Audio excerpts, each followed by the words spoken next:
खास हरियाणा देखने वाले सारे दर्शकों ने सोनू बाली की राम राम। जींद में फिलहाल और नगर निकाय के जो चुनाव हैं उसकी कोई डेट बेफिक्स नहीं हुई है, कह नहीं सकते कि कोई सी है, क्योंकि पहले भी डेट आई थी वह चली गई थी। हमारे साथ में प्रदीप गिल जी हैं जिनकी धर्मपत्नी लड़ेंगी चुनाव और जींद का विकास थी लेकर बात कराएंगे। वैसे जींद का विकास सबने बेरा है जिसा हुआ है, लेकिन इसमें राजनीति की जब बात आवा है तो मेरे हिसाब से इस तरह गर्म कोई भी स्थान नहीं है। स्वागत है जी आपका हमारे चैनल पर। जी सुनो भाई, आपका भी स्वागत है, बहुत बहुत धन्यवाद। आपकी पत्नी चुनाव लड़ने वाली हैं, आगे उम्मीदवार का तौर पर आवेंगी, लेकिन बात करा हजब जींद की, पता नहीं कितने बड़े बड़े चेहरे आए हैं जी, विकास का नाम पे आए हैं जी, जिसमें तय बहुत सारे मंत्री भी रहे हैं, विधायक भी रहे हैं और एक एक टाइम पे 4-4, 5-5 रहे हैं जी। जी जी। तो उस टाइम पे भी विकास नहीं हुआ है, तो ये भी विकास किस तरह था आप सोचो? देखिए, आपकी बात बिल्कुल सत्य है, क्योंकि जींद का पानी भी बढ़िया और वाणी भी बढ़िया और पूरे हरियाणा का सेंटर है, इसको दिल भी कहा जाता है। लेकिन दुर्भाग्य ये रहा है, चाहे सरकारें किसी की भी रही हूँ, लेकिन कहीं न कहीं जींद की अनदेखी हुई है। बड़े बड़े पदों से नवाजा, बड़े बड़े जो है ना कद दिए इस प्रदेश को, इस हरियाणा की धरती ने, जींद की धरती ने। लेकिन इसका दुर्भाग्य ये रहा कि इसको सिर्फ और सिर्फ लोगों ने राजनीति का अड्डा बना करके छोड़ने का काम किया। बात रही, मैं सोनू भाई एक बात पूछना चाहूँगा कि कोई भी नेता जो चुन करके जाया, चाहे मिड्डा साहब हैं या पहले चौधरी वीरेंद्र सिंह जी रहे हैं, केंद्रीय मंत्री भी रहे हैं, बिल्कुल उनकी कलम में ताकतें तो आती रही, लेकिन उनकी भावनाएं इस जींद के लिए नहीं थी। अदरवाइज तो काम तो कोई भी किया जा सकता है। बिल्कुल जी। जब आपको लोग चुन करके कोई ताकत देते हैं, कोई कलम के अंदर ताकत होती है, आप अपने लोगों की लड़ाई लड़ सकते हो, लेकिन उनकी भावनाएं नहीं थी, उन्होंने सिर्फ लोगों को अपनी भीड़ बनाने तक सीमित रख लिया। बिल्कुल, मेरा ये मानना है। तो एक बात और है, आप बात करें थोड़े से पहले की किसान आंदोलन की जी, जो मुख्य केंद्र रहा है जींद, उसमें भी बढ़ चढ़ कर रहा है और इसकी जो जनता है वो भी बड़ी अग्रेसिव तौर पर रही है और बड़ा जोर शोर है किसान आंदोलन को उठा के भी रखे और अंत में जीते भी जी। तो क्या इनके अंदर इतनी ताकत नहीं है कि अपना ही स्थान का विकास ना करवा सके? देखिए, मैं आज एक बात पूछता हूँ आपसे। किसान की लड़ाई जो थी वो किसान अपने जो है ना जितने भी महीने लग गए, जितना भी, मैं तो ये कहूँगा साल भर ही लग गया। 1 साल से 13 दिन ऊपर रहे हैं।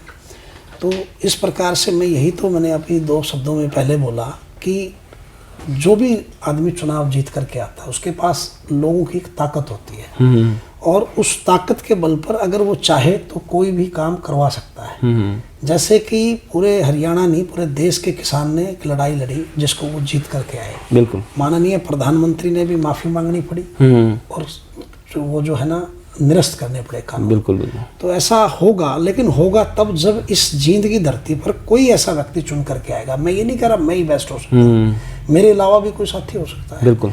लेकिन वो साथी जिसको डेवलपमेंट का डी पता हो।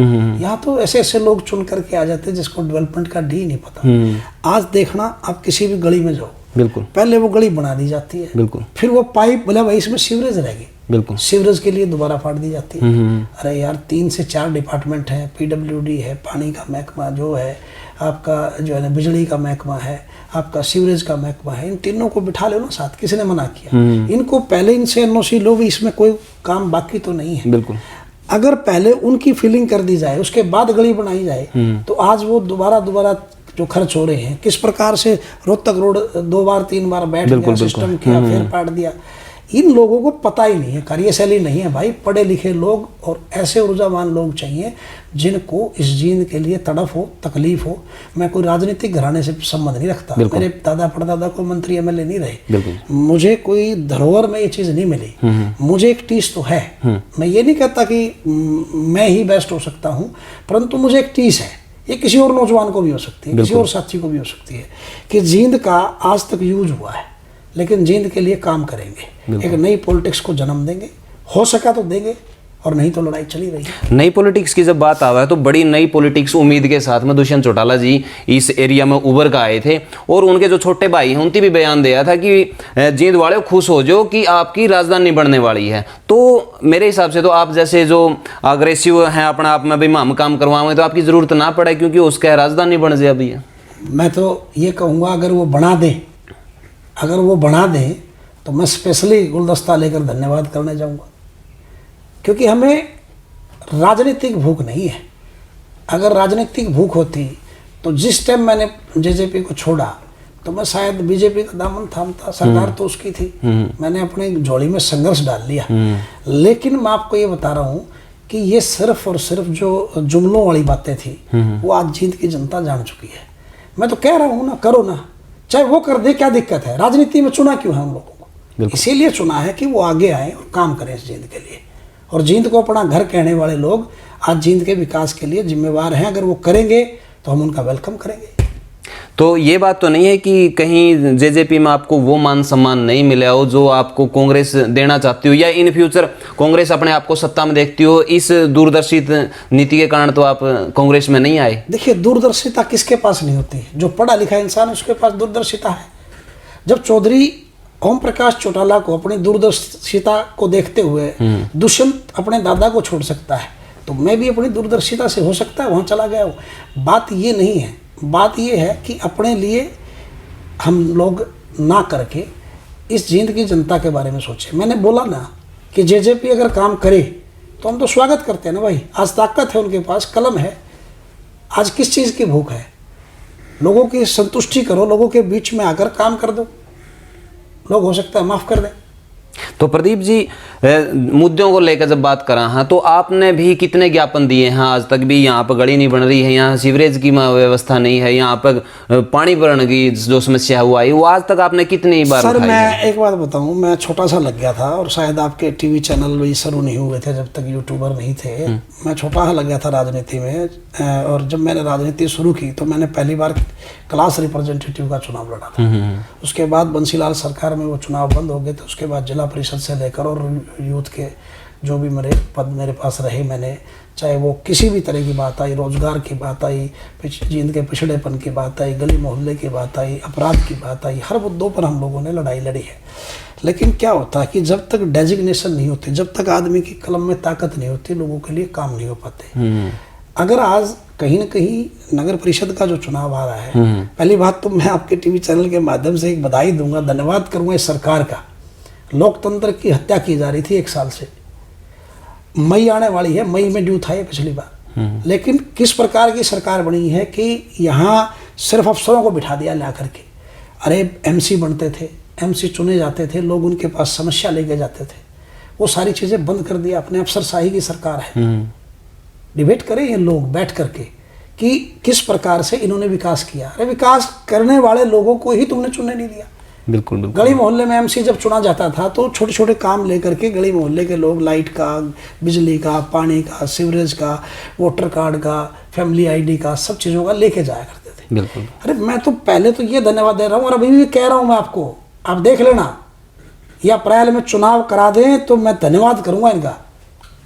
मुझे नहीं लगता कि ये अप्रैल में भी चुनाव कराने वाले हैं, क्योंकि ये लोग सिर्फ अफसरशाही को हैवी कर रहे हैं इस जनता पे, और चुपचाप यूं है कि भाई तुम्हारी खिलाफत ना हो, ठीक है, अफसर बैठे हैं अपनी मनमानी करते रहे। इसके बीच में आपने एक बात कही थी, उसी में तो मैं एक क्वेश्चन लेऊंगा कि जब तक कलम में ताकत नहीं होगी आप काम नहीं कर सकते। अगर आपके पास में ताकत आवा है और आप एक ऐसा सिंबल पर लड़ो हो जो सत्ता में नहीं है, तो क्या आप सत्ता वालों के साथ में फिर बाद में हाथ मिला लो? क्यों जरूरत है? किस बात की जरूरत है? क्योंकि वही क्वेश्चन हो सकता है जैसा दुष्यंत चौटाला ने किया कि भाई अगर मैं इनके साथ में हाथ नहीं मिलाता तो लोगों ने काम कैसे करता। मैं आपको एक बात बताता, तो हमारा निगम पार्षद निगम चेयरमैन जो है ना, मेयर का कांग्रेस का बना हुआ है सोनीपत में, धड़ाले से काम हो रहे। क्यों हो रहे हैं? यहाँ पर भी फर्क है। आपकी बात को दुरुस्त करता हूँ। जैसे एक सांसद चुन के आता है, उसके 5 करोड़ रुपया उसको मिलता ही मिलता है लोगों में अपने डेवलपमेंट के काम करवाने के।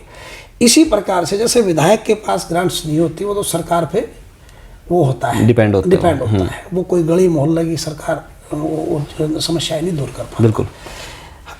जब एक चेयरमैन बन करके आता तो चेयरमैन डेवलपमेंट के जितने भी काम होंगे वो चेयरमैन की कलम से जाएंगे। कैसे रोकेंगे भाई? कैसे रोक देंगे उस चीज़ को? वो तो होंगे। इसीलिए मैंने इसको चुना है। मेरी ये लड़ाई नहीं थी। जैसे ही नोटिफिकेशन आया मैंने कहा, मैंने स्वागत किया था इस बात का कि अब हुई बात। अब विधायक की तरह एक ऐसा प्रतिनिधि चुनेगा शहर में, चुना जाएगा जो एक अच्छा काम कर सकता है, जिसकी कलम से काम हो सकता है। प्रदीप जी, अगर बात करें चुनाव की और पार्टियां की, तो आप पार्टी सिंबल पर लड़ना पसंद करोगे या फिर? देखिए, मैं तो ये सामाजिक चुनाव है। मैं तो जब जिला परिषद लड़ा था, लोकदल में था, यहाँ टिकटों की बात चल रही थी, मैंने कहा था जी ये सामाजिक चुनाव है, इसको हमें एक अपनी छवि पे लड़ने दो। और मैं अपनी छवि पे लड़ा था। कांग्रेस की महिला जिला अध्यक्ष उस टाइम हमारी टक्कर में थी, 1091 वोटों से हमने उसको हराया था। लोगों में हमारा प्यार था, लोगों में हमारा जो है ना एक भावना थी कि भाई ये एक अच्छा व्यक्ति, इसको बनाया जाए। मैं तो ये कहता हूँ, पार्टी अगर उस कैडर पे जाकर के सोचेगी कि भाई हमें टिकट पे चुनाव लड़ना चाहिए, तो बड़े फैसले पार्टी कैडर हाईकमान करेगी। अगर वो उस हिसाब से कहेंगे तो उस हिसाब से लड़ेंगे, और नहीं तो मैं तो कह रहा हूँ कि ये आम जनमानस को लड़ना चाहिए, जिसका भी हक है, हर आदमी का हक है। जैसे इस टाइम पे आपकी इच्छा है कि भाई चुनाव लड़ा जाए, अगर पार्टी आपको टिकट नहीं देती है और अपना पार्टी सिंबल पर लड़ने के लिए इजाजत नहीं देती, क्या फिर भी आप चुनाव लड़ोगे? देखिए, मैंने चुनाव की तैयारी आज से नहीं कर रखी, मैंने चुनाव की तैयारी शुरू से ही कर रखी। और शुरू से छोड़ो, मैं तो जिस दिन राजनीति में कूदा था, पहली बार जब जो है ना जिला परिषद का चुनाव लड़ा था, उसके बाद मेरी गाड़ी कभी बैरिक में नहीं गई। मैं लगातार किसी तरह भी रहा हूँ, संगठनात्मक तरीके से रहा हूँ, पार्टी के जो है ना कार्यकर्ता के रूप में रहा हूँ, कैसे भी रहा हूँ, मैं लोगों के बीच रहा हूँ। तो मैं बीच में हूँ लोगों के। अभी समय आने दो, क्या होता है क्या नहीं। ये तो गर्व की बात है कि पार्टी सिंबल पर चुनाव लड़ाती है या नहीं लड़ाती। पहले भी आपने चुनाव लड़ा है, लेकिन रिजर्वेशन की वजह से पहले भी आपके हाथ से निकल गई थी और आपकी पत्नी ने लड़ना पड़ा था। ये फिर ऐसी नौबत आई? मेरे ख्याल में हम पढ़े लिखे लोग हैं, मेरे में उसमें कोई फर्क नहीं, उस दिन भी नहीं था, आज भी नहीं है। लेकिन मैं ये मानता हूँ कि हाँ, वो कम निकले हैं तो थोड़ा सा आदमी ये सोचता है कि भाई हस्बैंड काम ज़्यादा कर रहा है, बाहर निकल रहा है, वो लोगों के बीच में ज़्यादा रह रहा है। लेकिन क्या उसके बगैर मैं हूँ?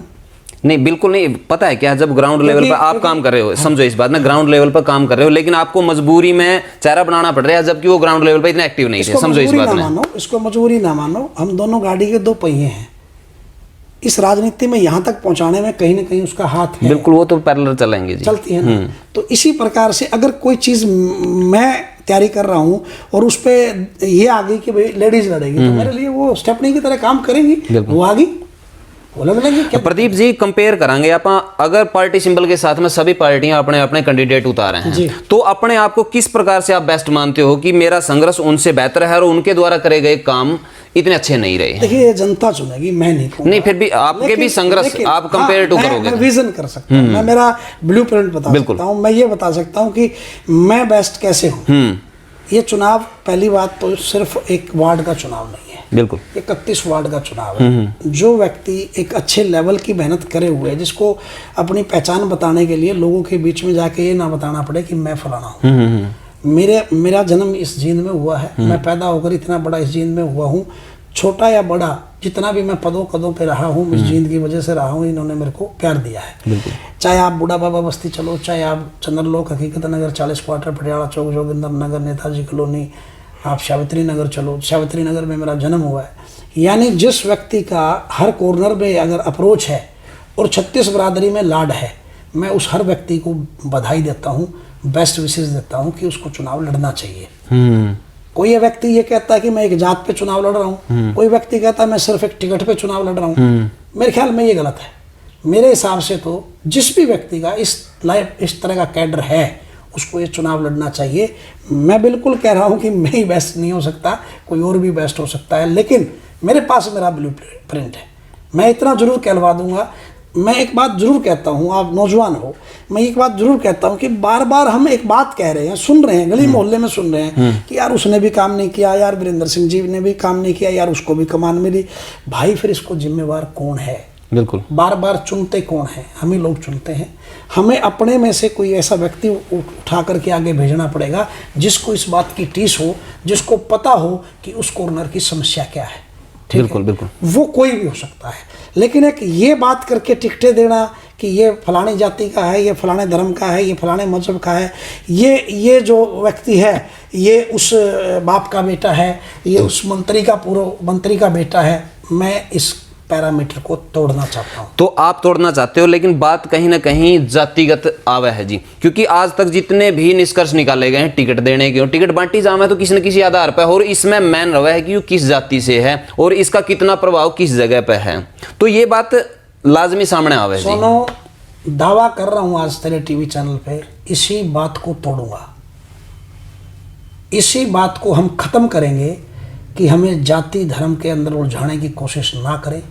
हमें 100% वो व्यक्ति आगे लेके आना है जो समाज के लोग कोई भी ले आए, 36 बरादरी के इकट्ठे होकर के ये ले आए भाई इसको, ये बढ़िया है भाई प्रदीप तेरे से बेस्ट है, तो हम तो उसको मान लेंगे। लेकिन अब ये चीज़ का क्या पैरामीटर है, ये नौजवान पूछना चाहते हैं। देखो, पढ़े लिखे व्यक्ति को डेवलपमेंट चाहिए, बिल्कुल, उसे जाति से कोई मतलब नहीं। पढ़े लिखे व्यक्ति को रोजगार चाहिए, साफ सफाई चाहिए, अच्छी शिक्षा, अच्छी चिकित्सा चाहिए, उसको अच्छी फैसिलिटी चाहिए। मेरा जींद आज भी देहात की तरह है यार, कौन लोग जिम्मेवार है? बिल्कुल जी, बिल्कुल। चौधरी मांगेराम गुप्ता बिल्कुल जी बिल्कुल प्रथम पंक्ति के वो रहे हैं, बिल्कुल नेता रहे हैं जी। चौधरी वीरेंद्र सिंह प्रथम पंक्ति के नेता रहे। बिल्कुल। कितने नेता गिनाऊं मैं, सारे के सारे प्रथम पंक्ति में रहे हैं जींद से। आज कहीं ना कहीं कोई अच्छा डॉक्टर हमारे पास नहीं आता। क्यों नहीं आता?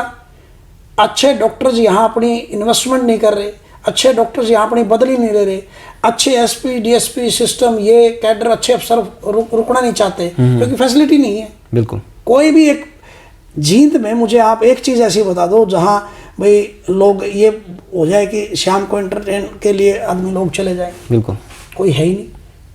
तो आप दूसरे जिलों में जाते हैं तो हमारे को एक फील होता है कि भाई यहाँ ये सारी तो ये बात दुष्यंत चौटाला जी की मैं सही मानूंगा इस टाइम पे, क्योंकि वो कह रहे हैं कि जनता को बकाया जा सकता है, समझाया नहीं जा सकता। तो क्या आज तक लोगों पे बका बका का वोट ले जाएंगे? रियलिटी है, सच्चाई है, सच्चाई है। मैं तो पूछा था, आपका भी कैमरा था शायद उसमें, हम जब किसान आंदोलन में बॉर्डर पे गए हुए थे तो हमने एक साथी ने हमारे से पूछ लिया, उसने कि जी अजय सिंह जी कह रहे हैं कि इस्तीफा मेरी जेब में है। तो मैंने कहा इस्तीफा तो देख डिप्टी साहब की जेब में है, इस्तीफा तो डिप्टी साहब की जेब में है। मैं तो उस दिन भी कहा था कि चाची ताइयाँ किसकी हैं? दुष्यंत और दिग्विजय की है, जिनके चूल्हे के सामने आपने बैठ के रोटियां खाई हैं, आपने फेसबुक पे आपने पोस्टर डाली हैं, सिस्टम किया है, वही चाची ताइयाँ बैठ जाओ इनके बीच में आकर के, आप इनको समझा लो। ये कहने से बात नहीं होगी कि ये नहीं होंगे निरस्त, हुए कि नहीं हुए? बिल्कुल हुए। लेकिन क्या मैं आज, ठीक है, मैं आज मान लिया सपोज करो मैं बका करके मैं बन गया, तो क्या मैं बकाकर अपनी ज़िंदगी में बार बार बन जाऊंगा क्या? अब लोग जींद के पहचान चुके हैं और इसका बदलाव अब होगा, निश्चित तौर पर होगा। मैं आपके चैनल के माध्यम से दावा करता हूं कि देखिए, नौजवान चाहते हैं कि आज के दिन कोई ऐसा चेहरा आए जिसके अंदर इस टाइप की बून आए कि वो फलां जाति से है, फलां धर्म से है और फलां मजहब से, सिर्फ उसी के काम कर रहा है। हमें इस पैरामीटर को तोड़ना है। हमें इस पैरामीटर को भी तोड़ना है कि बैठे बिठाए कोई भी विधायक पुत्र मान लिया न्यू कह देता है ये बेस्ट है, इसको टिकट दे दो, जिसको ना गली मोहल्लों का पता, ना न्यू पता भाई यहाँ दुख क्या है सुख क्या है, ना आते जाते, सबकी गाड़ी यहाँ अंदर चली गई है। बिल्कुल। हम लोग आज भी सड़कों पर हैं। बिल्कुल। तो इस प्रकार के, मैं तो आपको भी कहना चाहता हूँ, मैं ये नहीं कहता कि हमें प्रमोट करो, मैं ये कहता हूँ कि उस चीज़ को प्रमोट करो जो इस जींद के लिए कुछ हो सके। बिल्कुल। और मैं तो बधाई देता हूँ कि अगर हो जाए तो मैं अभी भी आश्वस्त नहीं हूँ कि ये सरकार चुनाव इतनी जल्दी कराएगी। बिल्कुल। 24 अप्रैल दी थी, उसके नीचे भी लिख रखा है भाई ये डेट फाइनल नहीं है। क्या चाहती है ये सरकार? कि ऐसे ही अफसर बैठे रहे, वो काम करे ना, उनके ऊपर किसी का दबाव ना हो। तो अफसरशाही की सरकार है, इसको बदलने का प्रयास करेंगे। मेरा परिवार से चुनाव कोई अगर लड़ेगा, एक बात का वादा है, एक डिफरेंट पॉलिटिक्स को जन्म देंगे जींद में, जिसमें कोई भी ऐसी बू नहीं आएगी कि सिर्फ एक ही जाति, एक ही धर्म, एक ही मजहब या एक ही व्यक्ति के चुनाव काम हो रहे हैं। हमें हर गली मोहल्ले तक पहुंचने की आदत है और मैं पहुंच जाऊंगा। प्रदीप जी, थोड़ा सा इससे निकल कर आप थोड़ा सा आज की जो व्यवस्था है और जो आज की बनाई गई नीतियां हैं उनको पर आप बात करांगे कि जगह जगह से ये बातें आ रही हैं कि उसने बड़ी बड़ी गाड़ियां, ट्रैक्टर इस उम्मीद पर लिए थे कि वो जब तक चलावांगे जब तक उनका जी करेगा या फिर काफ़ी लंबे समय तक, जो क्योंकि पहला का पैरामीटर था उसने उसी हिसाब से था, लेकिन 10 साल तक तो उसका कुछ बिगड़ता भी कौन। जिसने 60 लाख रुपए की गाड़ी ले रखी है 10 साल में वो खत्म हो जाएगी। मैं खुद भुगत भोगी हूँ। तो आप इसका बारे में खुद भुगत भोगी हूँ भी। 2012 मॉडल फॉर्च्यूनर बिल्कुल नई खड़ी थी मेरी, वो अगले 5 साल भी मतलब मैं यूज़ कर सकता था, मजबूरी में मुझे बेचनी पड़ी। और मुझ जैसे कितने साथी होंगे जिनके पास के ऊपर ये तलवार लटकी पड़ी है। आपने जींद को बता दिया कि एनसीआर में है, अरे एनसीआर छोड़ो यार, एक अच्छे सिटी जैसी सुविधाएं यहाँ है नहीं। और अगर बात करूँ तो जींद की ही नहीं पूरे हरियाणा की भी ये बात है, या सभी की ये बात है, बड़ी बड़ी गाड़ियाँ या छोटी भी गाड़ी जो मेंटेनेंस वाइज इन्होंने कुछ पैरामीटर सेट करना चाहिए कि पोल्यूशन अगर कोई गाड़ी बहुत ज़्यादा दे रही है तो उसको कहीं ना कहीं जो है ना कोई नोटिस दे करके, कोई सिस्टम दे करके, या कोई उसमें कमी है तो उसको इमीडिएट उसको ठीक करवाने के लिए कोई ऐसा पैरामीटर होना चाहिए। और मिनिमम 15 साल तो चलनी चाहिए। बिल्कुल बिल्कुल। लेकिन 10 साल का क्या पैरामीटर, क्या बिगड़ता है गाड़ियों का। लेकिन एक ऐसा बोझ डाल दिया लोगों के ऊपर जो है ना, आज वो भय में है। अच्छा खरीदार कोई उनको लेगा क्यों, दूसरा आदमी, तो वो तो एक उनके लिए ना मतलब कचरे का डिब्बा हो गया, बंगार के रेट जावे। बिल्कुल जी बिल्कुल। तो बड़ी बुरी स्थिति है इस बात को। तो रोजगार थी लेकिन जिस प्रकार के सरकार के वायदे थे उनकी लेकिन आपके कुछ कहोगे? एक बार इस कैमरे को जरूर नौजवानों तक लेके जाओ। मैं कहूँगा तो थोड़ा विपक्ष लगेगा, लेकिन आज के दिन कोरोना की मार ने व्यापारी मार दिया, किसान वैसे मार रखा था। अगर नौजवानों की बात करूं तो नौकरियां छीनी गई हैं।